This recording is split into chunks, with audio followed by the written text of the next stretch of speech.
রাসূল করিম সাল্লাল্লাহু আলাইহি সাল্লাম যেমনিভাবে আমাদেরকে আখিরাতে সফলতার পথ এবং পদ্ধতি বাতলেছেন, তেমনিভাবে বিভিন্ন রকমের রোগবালাই থেকে, অসুখ বিসুখ থেকে নিরাপদ এবং বাঁচারও বহু পথ বাতলেছেন। যেমনিভাবে তিনি অনেকগুলো দোয়া, জিকির এবং আল্লাহর কাছে আশ্রয় প্রার্থনার পদ্ধতি আমাদেরকে শিক্ষা দিয়েছেন, তেমনিভাবে তিনি অনেক চিকিৎসার কথাও আমাদেরকে বলে গেছেন।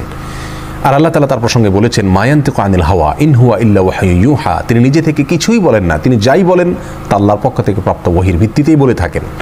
যার কারণে তিনি যত চিকিৎসার কথা বলেছেন সেগুলো ওহী, সেটা প্রত্যক্ষ হোক অথবা পরোক্ষ হোক। আমাদের জীবনে যে কোনো অসুখ বিসুখ থেকে বাঁচার আপাতদৃষ্টিতে সকল উপায় যদি বন্ধ হয়ে যায়, সকল পথ যদি রুদ্ধ হয়ে যায়, তবু একজন মুমিন হিসাবে নবী আলাইহিস সালামের বাতানো সে সকল সর্বরোগের মহৌষধ বা চিকিৎসাগুলো আমাদের জন্য সবচেয়ে বড় এবং শেষ অবলম্বন হিসাবে ঠিকই থেকে যায়। আজ আমরা তেমন 5টি চিকিৎসার কথা বলবো, যেগুলোতে আল্লাহ সুবহানাহু ওয়া তাআলা সকল রোগবালাই থেকে, সকল অসুখ বিসুখ থেকে নিরাপদে এবং সুস্থ থাকার উপাদান নিহিত রেখেছেন। তার ভিতরে সর্বপ্রথম যে বিষয়টি কথা বলবো তা হলো কালোজিরা। এই প্রসঙ্গে সহিহ বুখারীর হাদিসে আসছে, নবী আলাইহিস সালাম বলেছেন, আলাইকুম বিহাদিহিল হাব্বাতিস সাউদা ফাইন্না ফিহা শিফা মিন কুল্লি দা ইল্লা সাম। অর্থাৎ কালোজিরা, আল্লাহ সুবহানাহু ওয়া তাআলা এর ভেতরে মৃত্যু ছাড়া পৃথিবীর অন্য সকল রোগের প্রতিষেধক রেখেছেন, সকল রোগের ঔষধ রেখেছেন, চিকিৎসা রেখেছেন। অর্থাৎ কালোজিরাকে যদি কেউ গ্রহণ করেন, খান, সেটা সরাসরি খাওয়া হতে পারে, তেল করে খাওয়া হতে পারে, পান করা হতে পারে, অথবা ভর্তা বানিয়ে খাওয়া হতে পারে। যেভাবেই হোক না কেন, কালোজিরা যদি কেউ খান বা গ্রহণ করেন, আল্লাহ সুবহানাহু ওয়া তাআলা তাকে এর মাধ্যমে সকল রোগ থেকে চিকিৎসা বা আরোগ্য লাভের তৌফিক নসিব করেন। অতএব কালোজিরা এর ভিতরে সর্বরোগের ঔষধ রয়েছে, নিয়মিত এটাকে খাওয়া দরকার এবং এটাকে নিয়মিত নিজের জন্য গ্রহণ করা দরকার। দ্বিতীয়ত যে চিকিৎসার কথা তিনি বলেছেন তা হলো মধু। মধু প্রসঙ্গে আল্লাহ সুবহানাহু ওয়া তাআলা নিজেই সূরাতুন নাহলের 69 নম্বর আয়াতে বলেছেন, ফিহি শিফাউল লিন্নাস, এর মধ্যে মানুষের জন্য শিফা রয়েছে, আরোগ্য লাভের উপাদান রয়েছে। নবী আলাইহিস সালাম নিজে মধু পছন্দ করতেন, যেমনিভাবে বুখারী মুসলিম বর্ণনা করেছেন। আর সেই সাথে মুসনাদ হাকিমের বর্ণনা রয়েছে, তিনি বলেছেন, আলাইকুম বিশিফাইনি আল আসালু ওয়াল কোরআন। দুটি শিফা বা আরোগ্য লাভের উপায় তোমরা সবসময় অবলম্বন করবে। তার একটি হলো মধু, অর্থাৎ মধু পান করা, আর একটা হলো কোরআনে কারীমের তিলাওয়াত। যার কারণে কোরআনে কারীমের তিলাওয়াত বা কোরআনে কারীম তিলাওয়াত করে পড়ে ঝাড়ফুঁক করা, এটা যেমন চিকিৎসার কাজ দেয়, তেমনি মধু পান করা এটাও মানুষের শরীরে রোগ প্রতিরোধ ক্ষমতা বাড়ায় বা মানুষকে বিভিন্ন রকমের রোগ বালাই থেকে চিকিৎসার কাজ দেয় এই মধুপান। বিধায় দ্বিতীয় হলো মধু, যেটা সর্বরোগের ঔষধ হিসাবে আমরা গ্রহণ করতে পারি। তৃতীয়ত হলো হেজামা বা যেটাকে আমরা শিঙ্গা লাগানোর কথা বলি। এই হেজামা বা শিঙ্গা লাগানো এটাও সর্বরোগের মহৌষধ। নবী সাল্লাল্লাহু আলাইহি সাল্লাম নিজে হেজামা গ্রহণ করতেন এবং সহিহুল জামের বর্ণিত হাদিসে আসছে, তিনি বলেছেন, কানাত লাহু শিফা মিন কুল্লি দা। যদি কেউ বিশেষ কিছু সময় আছে, সময়গুলোতে হেজামা গ্রহণ করেন, তাহলে তার সকল রোগ থেকে আল্লাহ সুবহানাহু ওয়া তাআলা আরোগ্য লাভ করার তৌফিক তাকে নসিব করেন। সকল রোগের শেফা হিসাবে এটি তার জন্য কাজ করে।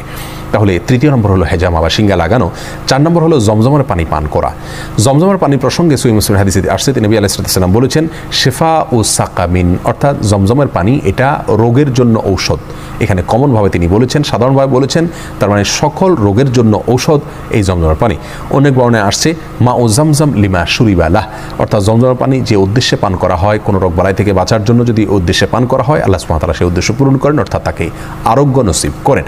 এই হাদিসের সনদ নিয়ে কোনো মুহাদ্দিস কথা বললেও এটি হাসান পর্যায়ের বা গ্রহণযোগ্য পর্যায়ের।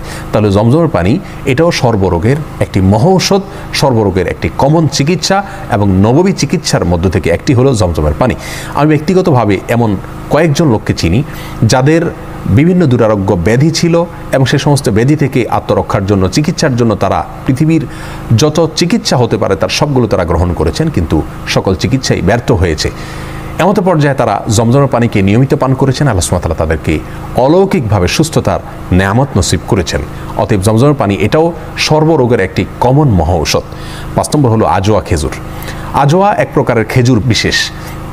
এই বিশেষ প্রকৃতির খেজুর একটু দাম বেশি। এই খেজুর প্রসঙ্গে সহিহ বুখারীর হাদিসে আসছে, নবী আলাইহিস সালাম বলেছেন, কেউ যদি প্রতিদিন সকালবেলা 7টি আজোয়া খেজুর খায়, ওই দিনে মৃত্যু ছাড়া অন্য কোনো রোগ তার কোনো ক্ষতি করতে পারে না। অতএব আজোয়া খেজুরও এর মধ্যেও প্রতিষেধক রয়েছে, চিকিৎসা রয়েছে সর্বরোগের, যে কোনো রোগের।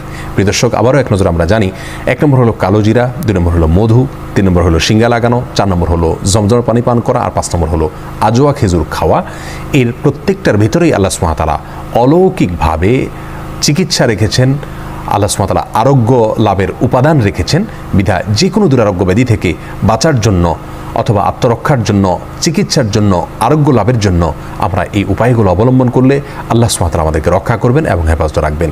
সেই সাথে আমরা নবী আলাইহিস সালামের বাতানো বিভিন্ন দোয়া এগুলো আমরা অবলম্বন করতে পারি। আমাদের এই ভিডিওটি যদি আপনার ভালো লেগে থাকে তাহলে ভিডিওতে একটি লাইক দিতে পারেন এবং আপনার প্রিয়জনদের সাথে শেয়ার করতে পারেন এবং এইরকম আরও ভিডিও পেতে আমাদের ইউটিউব চ্যানেলটি সাবস্ক্রাইব করে পাশে থাকা বেল আইকনটি অন করে দিন।